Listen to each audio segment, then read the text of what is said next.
أعوذ بالله من الشيطان الرجيم. بسم الله الرحمن الرحيم.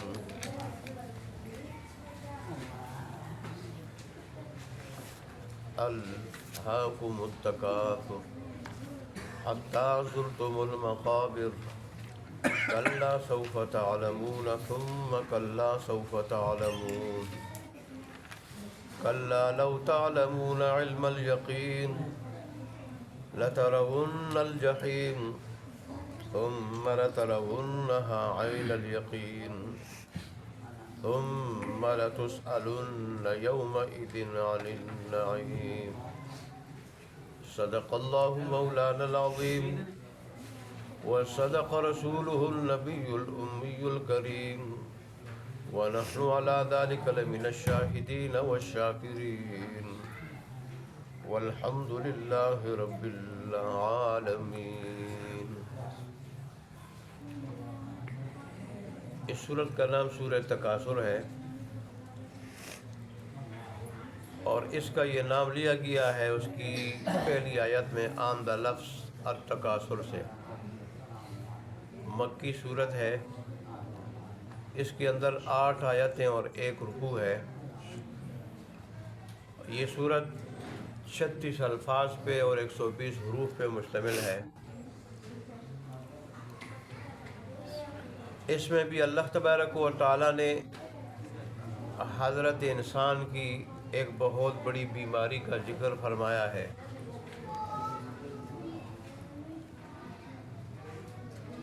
جو دنیا میں بھی اللہ تبارک و تعالیٰ کے دین پہ عمل کرنے سے مانے اور اسی طرح آخرت کی تیاری سے بھی اس کو غفلت میں ڈالنے والی ہے. وہ بیماری کیا ہے؟ وہ بیماری ہے مال زیادہ کرنے کا، ایک دوسرے سے مال زیادہ کرنے کا مقابلہ. یہ تکاثر باب تفاعل سے، اور باب تفاعل میں جانبین سے مقابلہ ہوتا ہے، جانبین سے مقابلہ. تو اللہ تبارک و تعالیٰ فرماتے ہیں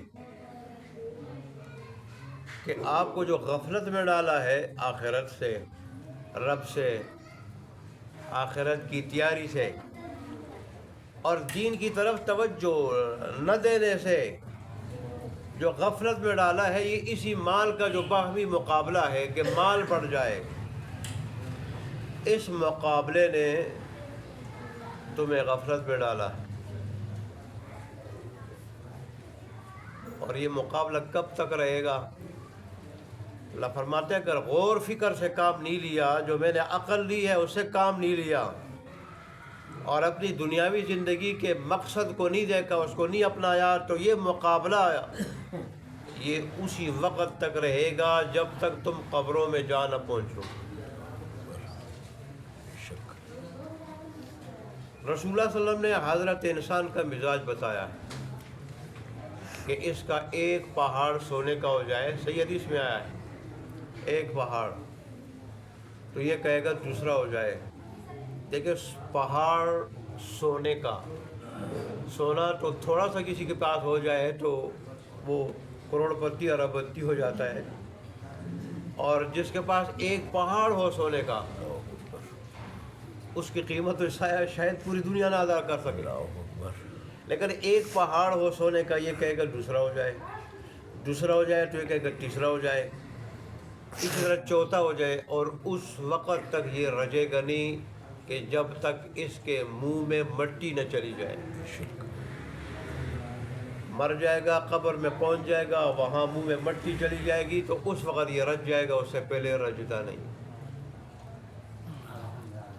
مجھے ایک آدمی نے بتایا تھا کہ میں انگلینڈ گیا تھا، وہاں ایک آدمی مجھے ملا، بڑی عمر کا تھا. اس نے کہا میں انگلینڈ آیا تھا صرف اس لیے کہ میں ایک ٹرک لے لوں، ایک ٹرک خرید لوں. کہ آج کل میرے 70 ٹرک ہو چکے ہیں، 70، لیکن میرا ایک ٹرک ابھی تک نہیں ہوا. دل بھرا نہیں، ایک کے بجائے 70 ہو چکے ہیں، میرا دل بھرا نہیں. انسان کے اندر قناعت آتی ہے دینداری سے، دینداری سے قناعت آتی ہے. اور دینداری کہاں پیدا ہوتی ہے؟ دیندار محافل سے، دیندار مجالس سے. یہ انسان کا مزاج ہے، یہ جہاں بھی جاتا ہے اس پہ اس کا اثر ہوتا ہے. اللہ بچائے جو لوگ موسیقی کی مجالس میں جاتے ہیں تو آپ دیکھیں وہ پھر ہر وقت گا رہے ہوتے ہیں، راستے پہ جا رہے ہوں تو بھی وہاں بھی جو ہے نا بعض ناچنے کی کوشش کرتے ہیں، ناچتے ہوئے جاتے ہیں. کیوں؟ مجلس کا اثر ہے. اور زبان سے گنگنائے جا رہے ہوتے ہیں. کیوں؟ مجلس کا اثر. دیندار آدمی جو ہوتا ہے وہ راستے پہ جا رہا ہوتا ہے تو ذکر کر رہا ہوتا ہے، ذکر کر رہا ہوتا ہے. راستے پہ جا رہا ہوتا ہے تو عاجزی کے ساتھ، اوپر والا یہ حصہ جھکا کے بڑی عاجزی کے ساتھ جا رہا ہوتا ہے. اس کی ایک ایک ہر حرکت سے اللہ تبارک و تعالیٰ کا اور حکم اور اس کے حبیب کی سنت زندہ ہوتی ہے. مولانا نور شاہ کشمیر رحمۃ اللہ علیہ رسول اللہ صلی اللہ علیہ وسلم کا پیدل چلنے کا انداز جب انہوں نے طالب علموں کے سامنے بیان کیا کہ جیسے کسی اونچی جگہ سے اتر رہے ہوں، ایسے چلتے تھے ہموار جگہ میں بھی. اور ظاہر جب آدمی اونچی جگہ سے اتر رہا ہوتا ہے اس کا جو اوپر والا حصہ، یہ سر جو یوں رکھتے ہیں نا، یوں نہیں رکھتا، پھر وہ یوں رکھنا پڑتا ہے مجبوراً، میں گر نہ جاؤں، پھسل نہ جاؤں. تو فرمایا رسول اللہ جب ہموار زمین پہ چلتے تھے تو بھی عاجزی کی وجہ سے یوں جو ہے نا وہ سر جھکا کے اور جھک کے چلتے تھے، عاجزی کے ساتھ. طالب علموں کا آپ ذرا کر دکھائیں. جب انہوں نے کر کے دکھایا تو طالب علموں کی چیخیں نکلی. اللہ اکبر. تو مجلس سے اگر انسان بدل جائے اور اس کا اندر بدل جائے تو پھر زبان پہ بھی اللہ اللہ، اور اس کے اعضاء جو ہے وہ بھی اللہ اللہ کا اظہار کر رہے ہوتے ہیں. اس کا چلنا بھی اللہ اللہ کا اظہار کر رہا ہوتا ہے. وہ اگر کوئی کام کر رہا ہو تو بھی اللہ اللہ. جس طرح رسول اللہ کے بارے میں آتا ہے کہ آپ ہر وقت اللہ تبارک و تعالیٰ کا ذکر کیا کرتے تھے، ہر وقت. اور جب کسی نے پوچھا کہ سب سے بہترین عمل کیا ہے تو رسول اللہ صلی اللہ علیہ وسلم نے فرمایا سب سے بہترین عمل یہ ہے کہ آپ کی زبان ہر وقت اللہ کی یاد سے، اللہ کے ذکر سے تر رہے. سبحان اللہ. اللہ تبارک و تعالیٰ کے نزدیک ایک مرتبہ سبحان اللہ کی جو قیمت ہے، ایک مرتبہ سبحان اللہ، وہ قیمت جو ہے نا، وہ قیمت یہ ساری دنیا اور دنیا کے خزانے نہیں بن سکتے. داؤد علیہ السلام و سلیمان علیہ السلام اپنے تخت پہ جا رہے تھے تو ایک جگہ کاشتکار اپنی زمینوں میں کام کر رہا تھا. اسے جب دیکھا تو کہنے لگا کہ اس سے بھی کوئی زیادہ قیمتی چیز ہوگی. سلیمان علیہ السلام نے تو ہوا کو حکم دیا تخت کو اتار دو. تخت جب اس کے پاس اتارا گیا تو سلیمان علیہ السلام کہنے لگے کہ ہاں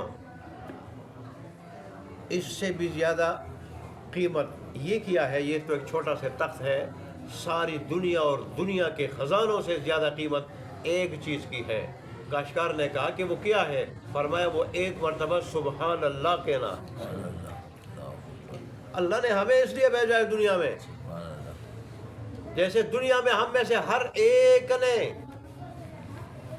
کمانے کا راستہ اور کمانے کی ڈیوٹی ہر ایک نے سمجھ لی کہ میں نے کس راستے پہ کمانا ہے، کس طریقے سے کمانا ہے، اور یہ دنیاوی زندگی میں نے خوشحال بنانا ہے تاکہ میں اور میری بیوی اور میرے بچے کسی کے محتاج نہ ہوں. تو ایسے اللہ تبارک و تعالیٰ نے یہاں جو ہمیں بھیجا ہے آخرت کمانے کے لیے، آخرت کی نعمتیں، درجات، وہاں کے محلات اور حور و غلمان کمانے کے لیے بھیجا ہے.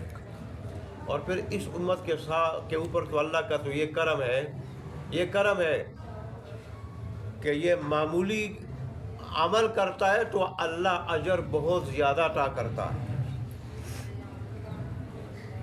تو بہرحال انسان آخرت سے غافل نہ ہو، جو اس صورت کا موضوع ہے، اس صورت کا موضوع ہے آخرت سے غافل نہ ہو.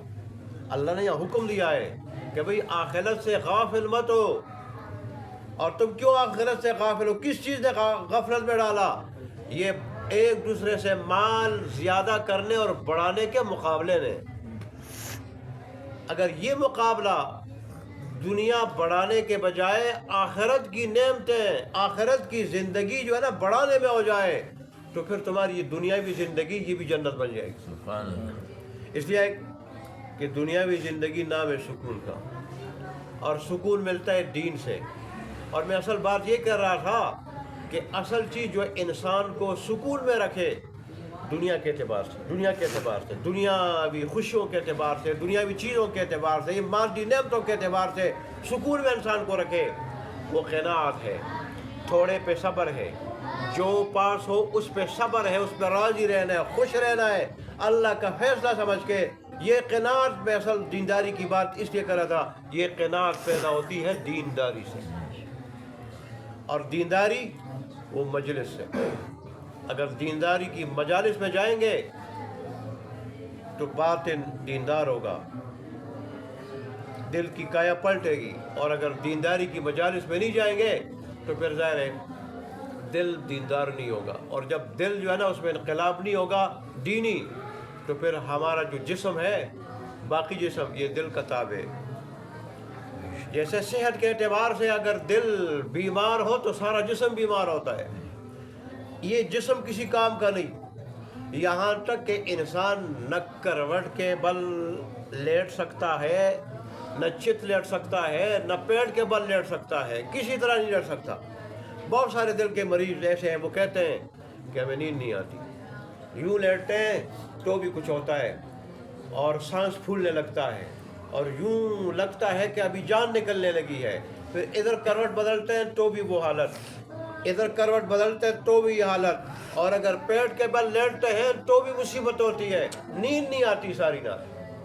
اس لیے میں کہتا ہوں جن کے پاس صحت کی دولت ہے اس کے پاس دنیا کی ساری دولت ہے. اس وقت اس کی قدر آتی ہے جب یہ نہیں ہوتی ہے، جب یہ ہاتھ سے چلی جاتی ہے. اللہ بچائے. آمین. اس لیے رسول اللہ نے فرمایا کہ 5 چیزوں سے پہلے غنیمت جانو، تو جہاں اس میں زندگی ہے، جہاں اس میں جوانی ہے، وہاں اس میں صحت بھی ہے. صحت جب نہ ہو، نیند نہ آئے، ایک لمحہ آدمی پر نہیں گزرتا، ایک لمحہ نہیں گزرتا، ایک لمحہ. اور اب یوں آدمی دعائیں مانگ رہا ہوتا ہے، اللہ رات گزر جائے، رات گزر جائے، ایک رات گزر جائے. اب ہم صحیح ہیں، ہم سو جاتے ہیں، پتہ نہیں چلتا، خراٹے لیتے ہوئے 6 گھنٹے 8 گھنٹے سو جاتے ہیں. ان سے پوچھو جو دل کے مریض ہیں، ان سے پوچھو جو کینسر کے مریض ہیں، جو گھبراہٹ کے مریض ہیں، جو اور بیماریوں میں مبتلا ہیں، ان سے پوچھ لیں، ان کا ایک لمحہ نہیں گزرتا. اللہ اللہ کر کے دعائیں مانگتے کہ ایک لمحہ نہ گزر جائے. اللہ تبارک و تعالیٰ نے بھی یہی بات اس آیت سورت میں ہمیں جھنجھوڑا ہے کہ دنیا بڑھانے کے مقابلے میں تو پڑے ہوئے ہو اور آخرت سے غافل ہو. تو خیال کرنا کہ ایسا نہ ہو زندگی چھین لوں تو پھر تو ظاہر آخرت برباد رہ جائے گی. میں صحت لے لوں پھر آخرت کیسے بناؤ گے؟ ظاہر صحت میں جیسے آخرت بن سکتی ہے، جیسے اجر انسان کما سکتا ہے، صحت اور بیماری میں 1 اور لاکھ کا فرق ہے. 1 اور لاکھ کا فرق ہے. کتنا فرق ہے؟ آدمی 1 نیکی کرے صحت کی حالت میں، صحت کی زندگی میں، بیماری میں جیسے 1,00,000 نیکیاں کرے، پھر 10 کرے، پھر 20 کرے، پھر 1,00,000 کرے. اس لیے اللہ تبارک و تعالیٰ نے پورے قرآن میں حضرت انسان کو جھنجھوڑا ہے مختلف طریقے سے.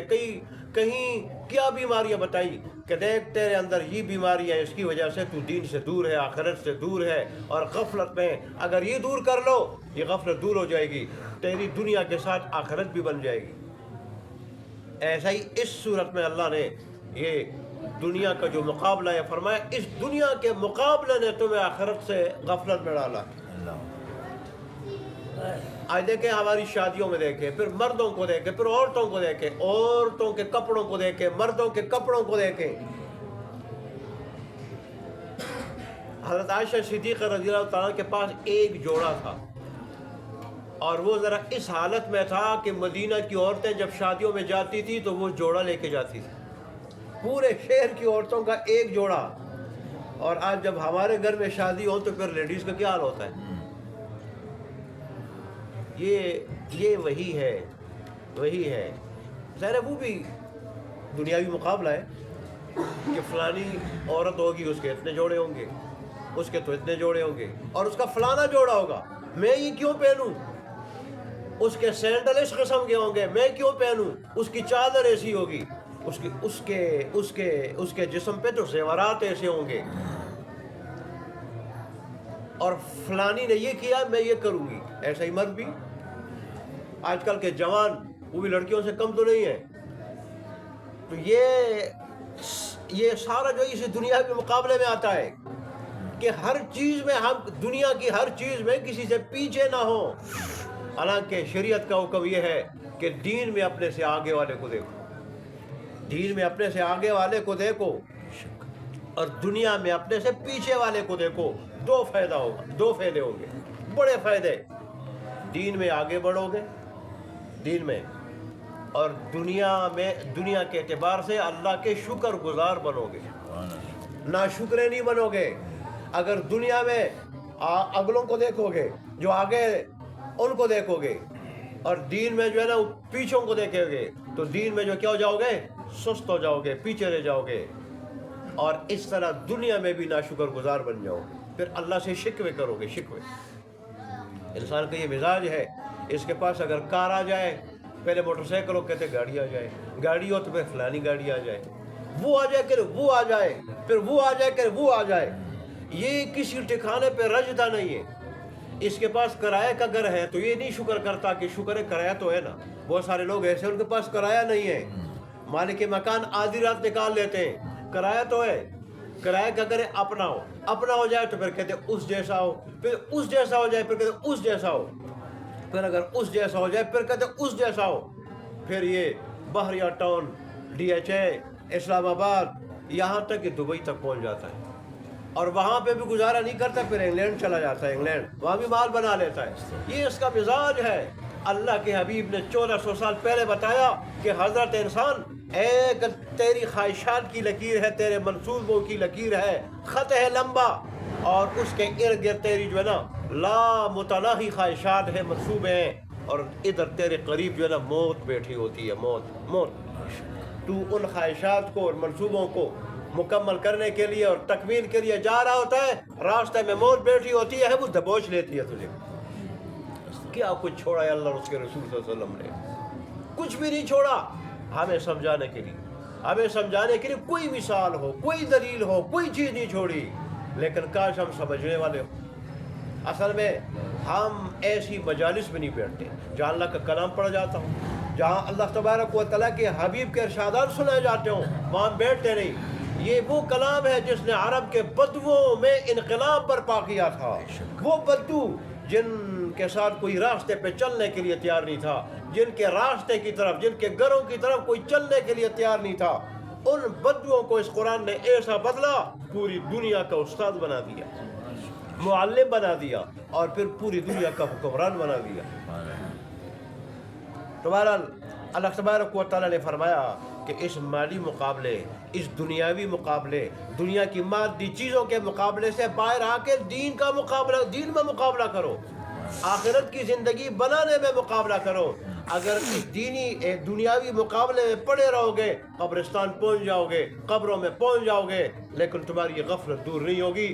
دین سے دور، آخرت سے دور، اور دنیا اور آخرت دونوں کو برباد کرنے والے ہوں گے. اللہ تبارک و تعالیٰ اس کا ذکر کیا. دیکھیں رسول اللہ صلی اللہ علیہ وسلم کے وقت میں جیسے آج کل ہم کھا رہے ہیں، پہن رہے ہیں، اور جو چیزیں جو کھانے اور جو قسمیں، اس وقت تو یہ چیزیں تھی نہیں. صحابہ کرام کا، رسول اللہ صلی اللہ علیہ وسلم کا عام کھانا عام طور پہ کھجوریں ہوا کرتی تھی. کھجوریں. ایک مرتبہ آپ کسی صحابی کے باغ میں گئے تو وہ کہیں پانی بھرنے کے لیے گئے تھے. گھر والوں نے بتایا وہ پانی بھرنے کے لیے گئے، وہ ابھی آ رہے ہیں. تو اتنے میں وہ بھی پہنچے، پانی لے آئے وہ. اور پھر انہوں نے جب دیکھ کر رسول اللہ صلی اللہ علیہ وسلم آئے اور غیر متوقع طور پہ آئے ہیں، ایسے تو بڑے خوش ہو گئے. جب ایک آدمی کو آدمی چاہ رہا ہوتا ہے اور اس کے آنے کی امید نہ ہو وہ آ جائے تو اسے زیادہ خوشی ہوتی ہے. بڑے خوش ہو گئے اور جا کے کھجور کا ایک خوشہ جو ہے نا خوشہ وہ توڑ کے لے آئے اور سامنے رکھ دیا. تو رسول اللہ اور آپ کے ساتھ کچھ صحابہ کرام تھے, پکی پکی کھجوریں لی اور پھر وہ میٹھا ٹھنڈا پانی لے آئے, وہ پی لیا. اس پہ رسول اللہ صلی اللہ علیہ وسلم نے یہ آیت پڑھی ثم لتسألن یومئذ عن النعیم, کہ تم سے ان نعمتوں کے بارے میں قیامت کے دن پوچھو گی. میں نے جب پیاس لگی تھی ٹھنڈا پانی پلایا تھا, اس کا شکر کیا ادا کیا. جب تمہیں بھوک لگتی تھی تو میں تمہیں جو ہے نا بھوک دور کرنے کے لیے تمہیں کھانا دیتا تھا, اس کا شکر کیا ادا کیا. کیا جواب دیں گے اللہ تبارک و تعالیٰ کو؟ حالانکہ انسان کو پیاس لگ جائے, اس پیاس کو دور کرنے کے لیے اگر اس کو پانی یہاں مل جائے پیسوں کا تو اس کے پاس جو کچھ ہے یہ دینے کے لیے تیار ہو جائے. جیسے بنی اسرائیل کے ایک آدمی کے بارے میں آتا ہے 500 سال تک اس نے عبادت کی تھی, اور پھر جب اللہ تبارک و تعالیٰ کے پاس پہنچا تو اللہ تبارک و تعالیٰ نے حکم دیا کہ جاؤ جنت میں, یعنی تیرا فیصلہ جنت کا, تو جنتی کہ جا تو جنتی, تو جنتی.